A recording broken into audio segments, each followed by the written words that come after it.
menunjukkan saya sudah sangat tua. Ya, saya masuk ketika pada masa Pak Ali Wardana sebagai dekan, dan kemudian saat ini dekan ke-11 yang saya ada di dalamnya adalah Pak Teguh. Ya, kemudian pada dekan yang berikutnya, ketika Pak Wagiono Ismang yang sebagai dekan, saya teringat beliau mengatakan bahwa tagline kita pada waktu itu adalah Center of Excellence. Ya.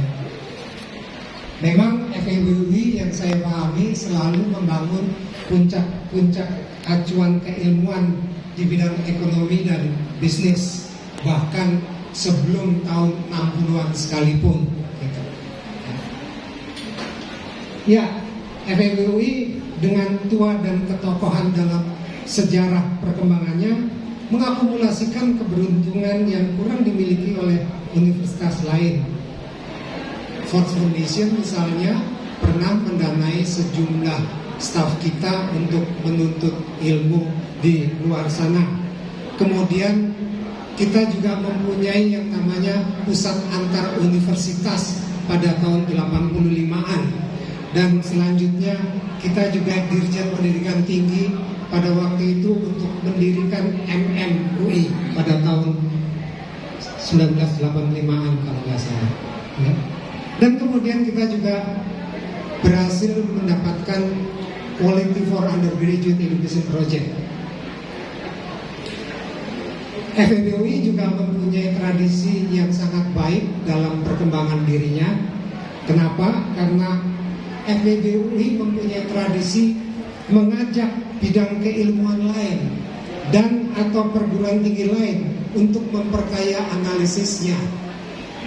Ada Ibu Mailing Wigardiner, ada Pak Bambang Subianto yang dari lembaga manajemen, kemudian ada Pak Sudrajat Jiwandono yang bersama-sama saya di sini, ada Ibu Nining barusan, kemudian Ibu Riga Adiwoso, Pak Nahrawi, Ibu Lindawati, Pak Ruslan, Bu Ina, Pak Sugiarso, Pak Irwan, Pak Joni Harto. Itu semua adalah orang-orang dari luar FEBUI. Tapi silakan Pak Dekan, belah dada mereka. Pasti Pak Dekan hanya menjumpai makara abu-abu di dada mereka. Tidak ada lagi Dewa Ganesha dari ITB pada dada mereka. Tidak ada lagi tumbuhan putih dengan latar belakang biru dari IPB di dada mereka. Semuanya adalah makara abu-abu untuk FEBUI. Mereka telah menyatakan kecintaan dan fanatismenya pada FEBUI. Mereka mendedikasikan diri dan sangat fanatik dalam menjalani karirnya di FEBUI. Selain itu, kita juga mengenal lembaga-lembaga di sekitar FEBUI yang biasa menjadi acuan dari perguruan tinggi lain. Kebetulan saya dari LPM FEUI dahulu, sehingga saya paham betul bahwa LPM FEUI dahulu selalu menjadi incaran lulusan terbaik Departemen Statistika IPB untuk berkarir di FEUI. Ada waktu itu Damhuri Nasution, Ukawi Karya, Antoni Dranata, Rianto, dan beberapa yang kemudian melanjutkan karirnya di Bank Indonesia. Semuanya mengawali karirnya di FEBUI. Kemudian fenomena lain yang ingin saya sampaikan adalah bahwa di FEBUI lompatan-lompatan terjadi ketika dimotori oleh orang muda. Bukankah Profesor Wijaya Nitisastro memimpin FEBUI ketika usianya belum 40 tahun? Demikian pula kita mempunyai PAU yang dikelola oleh orang yang juga masih sangat muda pada waktu itu, antara lain Pak Iwan Jaya Aziz. Tak lupa pula ketika Quality for Undergraduate Education di akhir tahun 90-an, waktu itu dipimpin oleh Ibu Nina Sakti dan Pak Sidarta Utama yang saat itu usianya juga masih jauh di bawah 40 tahun. Ya. Nah, Kalau dahulu kita mempunyai tagline Center of Excellence dan itu diperjuangkan dengan kegigihan secara persistence, maka tentunya tepat sekali bila sekarang kita merawat dan meningkatkannya dengan living legacy. Generasi ini bukan hanya mewarisi legacy yang diciptakan oleh generasi terdahulu, namun mereka juga telah dan akan terus membangun legasinya sendiri untuk mewariskan legasinya sebagai living legacy untuk generasi mendatang.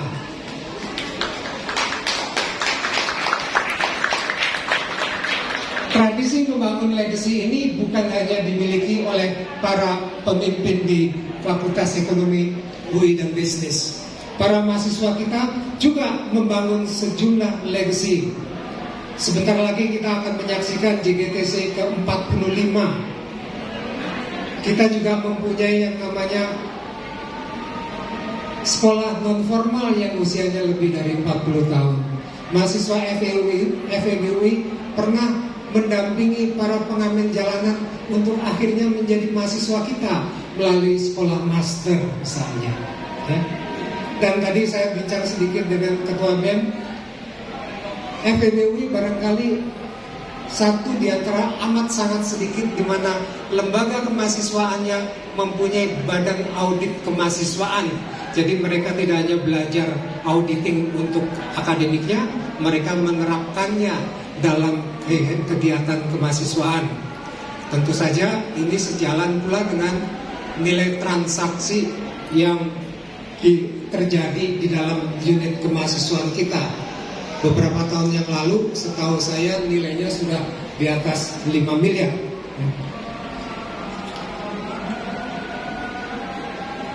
Nah,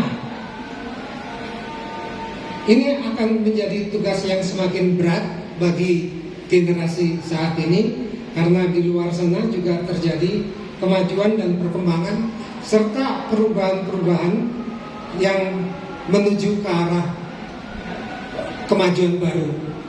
Komitmen bersama menjadi semakin penting dan perlu menjadi keinginan yang melekat pada kita semua.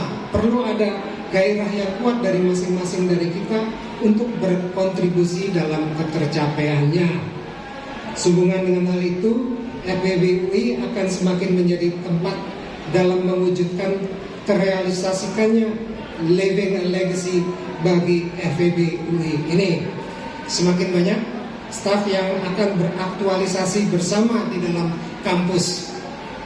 Pengelola di FEBUI perlu mendorong basis ekspresi individual yang semakin luas, yang dapat mendorong kerjasama ketimbang persaingan sesamanya. Terakhir, walaupun mungkin ini adalah porsinya Pak Marsikin, saya sekitar 20 tahun ada di dalam aktivitas administratif. Jadi boleh dibilang saya adalah tendik yang merangkap mengajar.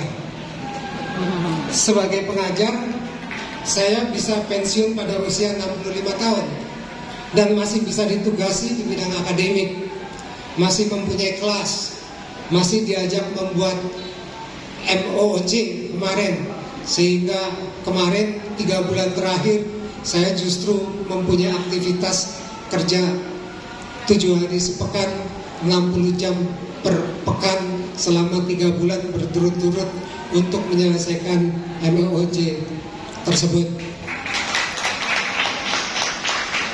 Entah sampai kapan saya akan bisa ditugasi. Mungkin sampai suatu saat Kaprodi kita kasihan pada mahasiswa saya karena dosennya bicaranya sudah agak kurang jelas dan sedikit kesana kemari. Anyway, ada kesibukan bagi saya dan ada penghasilan bagi saya pada usia 65 tahun ini. Nah, sedangkan pada umumnya para teknik kolega saya itu, karena saya adalah memang teknik yang merangkap sebagai dosen, ketika pensiun pada usia 58, jauh lebih muda daripada saya, sangat tidak mudah mencari kesibukan dan penghasilan baru. Sementara itu kita di FEB UI mengenal adanya UKM Center yang merawat dan nurturing tentu saja para pelaku UKM di luar sana, sehingga barangkali ada baiknya juga kalau UKM Center nurturing para staf teknik kita, sehingga mereka juga bisa menikmati apa yang dinikmati oleh para dosen, yaitu terus berkarya setelah memasuki masa pensiun. Memang tidak mudah, tapi menurut saya relevan untuk dilakukan. Demikian hadirin yang mulia, saya akhiri celoteh saya ini. Mohon maaf bila saya salah dalam mengartikan sejarah yang saya ikuti selama beberapa puluh tahun yang lalu. Billahi taufiq wal hidayah. Assalamualaikum warahmatullahi wabarakatuh. Terima kasih atas dedikasi dan pengabdian yang diberikan selama ini. Semoga semua karya dan karsa menjadi ibadah, dan semoga senantiasa diberikan kesehatan dan keselamatan. Yang kenang-kenangan kali ini kepada tenaga kependidikan Purna Bakti dan sekaligus menyaksikan testimonial.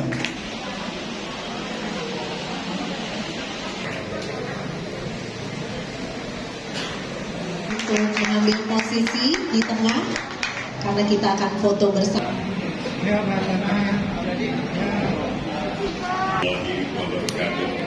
Salam sejahtera bagi kita semua. Yang terhormat Dekan FEB UI Bapak Teguh Dartanto PhD, yang terhormat Wakil Dekan 1 Bapak Arif Wibisono Lubis PhD, yang terhormat Wakil Dekan 2 Bidang Keuangan Ibu Nanda Ayu Wijayati PhD, yang terhormat Dewan Guru Besar FEB UI, yang terhormat Ketua Senat Akademik Fakultas FEB UI, yang terhormat lulus S1. 3 tahun kemudian, tahun 1985, kami ikut ujian CPNS dan dinyatakan lulus. Per 1 Maret 1986 kami diangkat jadi CPNS. Dari CPNS kemudian lulus Prajabatan sehingga jadi PNS dengan pangkat golongan 2A. Kami yang hanya lulusan SMA oleh FEUI dibekali keterampilan kursus pelatihan ilmu perpustakaan sehingga kami dapat bekerja dengan baik melayani mahasiswa dan dosen. Sedikit tahu tentang ilmu perpustakaan sehingga bisa mengelompokkan jenis buku. Namun karena bahasa Inggris kami kurang, jadi tidak ditaruh di tempat pemrosesan, hanya melayani mahasiswa. Kami melayani mahasiswa di ruang buku wajib relatif lama. Kemudian kondisi pada waktu itu tentu bagi dosen-dosen yang senior tahu komputer belum begitu banyak, mungkin hanya di laboratorium komputasi. Kebanyakan masih menggunakan mesin tik manual, brother, dan mesin tik elektrik IBM mungkin hanya ada di ruang sekretaris dekan, biro pendidikan, dan juga kepegawaian. Kemudian seiring dengan waktu kemajuan zaman, mulai ada komputer, maka kami diberikan pelatihan atau kursus komputer di laboratorium komputasi. Artinya kami bisa menyesuaikan kemajuan zaman sehingga meskipun hanya berpendidikan rendah, kami tetap bisa bekerja di FEUI.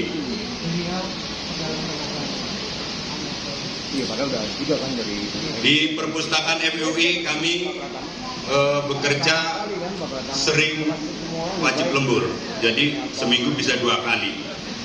Selama 10 tahun, relatif jam kerja kami juga banyak. Masa kerja saya tadi pas ditayangkan sejak 82 dan pensiun per 1 Desember 2021 dengan masa kerja 39 tahun 3 bulan. Alhamdulillah. Kemudian Tahun 92 kami dipindah tugaskan di Biro Pendidikan. Kami mendapatkan pengetahuan baru, jadi semula hanya ngetik pakai komputer, lama-lama menggunakan sistem jaringan. Kami juga melayani pendaftaran akademik yang biasanya manual, kemudian secara computerized. Mahasiswa mendaftar akademik, mengisi lembar scanable form, kemudian kami tidak bisa memproses pada waktu itu di kampus Salemba, tapi dibawa ke Biro Administrasi Akademik Direktorat. Kemudian juga walaupun kampusnya di Depok pada waktu di Salemba pada waktu itu, kami sering mondar-mandir Salemba Depok hanya untuk memproses registrasi akademik dan juga isian rencana studi mahasiswa, juga daftar nilai semester. Kemudian pengalaman yang sangat melelahkan yaitu proses pemindahan kampus FEUI ke Depok berbarengan dengan tahun ajaran semester gasal tahun 1993-94. Dan kebetulan karena rumah kami di Citaya, sering disuruh pulang lebih awal sambil mengawal berkas atau dokumen mahasiswa yang kami kemas, yang kami packing, kemudian naik truk diturunkan di sini. Karena yang menerima tuh nggak ngerti mana ruang Biro Pendidikan, sehingga kami harus mendorong-dorong kardus turun dari truk ke ruang Biro Pendidikan. Di samping itu pelayan juga tidak bisa berhenti karena mahasiswa maupun alumni yang membutuhkan transkrip, kita harus melihat file karena belum bisa diakses di database. Kemudian sekitar menjelang tahun 2000 jaringan UI terpadu Juwita hadir di fakultas kita, sehingga proses registrasi akademik maupun update nilai secara online bisa dilakukan, namun masih banyak kendala. Kemudian juga pada tahun 2005 kami dipindah tugaskan ke Departemen Akuntansi sampai dengan masa pensiun. Tentunya banyak sekali perubahan yang tadinya kami yang dari kampung tidak berpengalaman, tidak bisa kerja, hanya membantu, kemudian dibekali ilmu pengetahuan maupun kursus. Dan juga pada waktu itu kami masih bisa menemukan PNS dengan golongan 1 tidak mengerti baca tulis, hanya bisa menulis huruf depan namanya saja pada saat absen dan ambil gaji di loket. Nah, tugas mereka tentunya paling hanya bagian kebersihan. Nah, beda dengan sekarang, tentunya mahasiswa generasi sekarang mungkin tidak bisa membayangkan pada zaman kuliahnya Profesor Budi Fransidi maupun Pak Pribadi Stianto, ruangan kelas belum ada AC, dosen mengajar masih pakai kapur, petugas absen masih ngangkat-ngangkat overhead proyektor. Kami juga di Birpon masih motongin transparasit. Kalau transparasit yang beli di toko habis, motong-motong plastik yang lebar, kemudian difotokopi. Beda dengan sekarang tentunya. Dalam kesempatan ini lupa kami mengucapkan terima kasih kepada, kalau dulu namanya Dharma Wanita, sekarang Ikatan Wanita Keluarga Fakultas Ekonomi dan Bisnis Universitas Indonesia. Dalam kegiatan sosialnya yang sangat dirasakan oleh pegawai golongan 1 dan 2, yang terhormat ibu-ibu, mungkin pada waktu itu sekitar tahun 90-an, menggalang donasi, kemudian memberikan beasiswa kepada putra-putri terbaik dari karyawan-karyawati secara seleksi. Kemudian juga memberikan alat tulis yang memungkinkan putra-putri kami berprestasi. Dari mereka kami himpun informasi bahwa putranya Bapak Casmita pada waktu itu beliau sebagai petugas absen, diterima di Fakultas Ilmu Politik FISIP UI. Kemudian putrinya Ibu Suwarni, Biro Pendidikan, diterima di Institut Keguruan Ilmu Pendidikan atau IKIP Negeri Jakarta, sekarang berubah jadi UNJ. Putrinya Ibu Sutini juga diterima di IKIP Negeri Jakarta.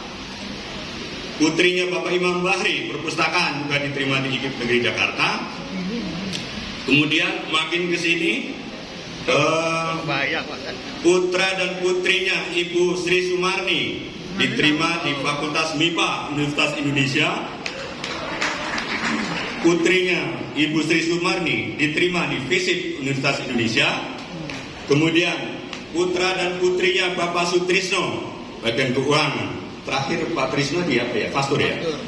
Diterima di Fakultas Ilmu Komputer Universitas Indonesia dan diterima, yang putrinya diterima di FISIP Universitas Indonesia. Kemudian putrinya Bapak Harsono, bagian keuangan, diterima di Prodi Manajemen Reguler Fakultas Ekonomi dan Bisnis Universitas Indonesia. Kemudian putra dan putrinya Bapak Ilyas diterima di Fakultas Hukum Universitas Indonesia dan diterima, yang laki-laki diterima di Fakultas Ilmu Sosial dan Ilmu Politik Universitas Indonesia. Dan alhamdulillah anak kami yang pertama diterima di Departemen Akuntansi Universitas Indonesia, Fakultas Ekonomi Indonesia. Yang nomor 2 di Program Studi Ilmu Perpustakaan Fakultas Ilmu Budaya Universitas Indonesia. Terima kasih kepada ibu-ibu Dharma Wanita yang sekarang berubah nama menjadi Ikatan Wanita Keluarga Fakultas Ekonomi dan Bisnis Universitas Indonesia. Terima kasih juga kepada Ikatan Alumni Fakultas Ekonomi Universitas Indonesia yang telah memberikan beasiswa kepada putra-putri karyawan yang selama studi di Fakultas Ekonomi UI maupun di fakultas lain, terutama Ikatan Alumni FEUI yang tergabung di Yayasan Karya Salemba 4. Kalau tidak salah dulu ketuanya Pak siapa angkatan 84 ya, Darmawan itu namanya. Terima kasih, semoga kegiatan sosial maupun aktivitas ibu-ibu Dharma Wanita ataupun Ikatan Wanita Fakultas Ekonomi, Ikatan Wanita Keluarga Fakultas Ekonomi dan Bisnis Universitas Indonesia mendapatkan nilai ibadah dan terima oleh Allah Subhanahu wa taala. Bukan masalah besar nominalnya buat putra-putri kami yang menerima beasiswa, akan tetapi kebanggaan ketika mereka diajak foto oleh orang nomor 1 di Universitas Indonesia. Seingat saya pada waktu itu Bapak Profesor Dr. Suyudi memberikan inspirasi supaya putra-putri karyawan masuk ke UI tidak sebagai karyawan, tapi bisa saja sebagai dosen dan sebagai mahasiswa Universitas Indonesia. Demikianlah yang saya sampaikan, lebih kurangnya mohon maaf.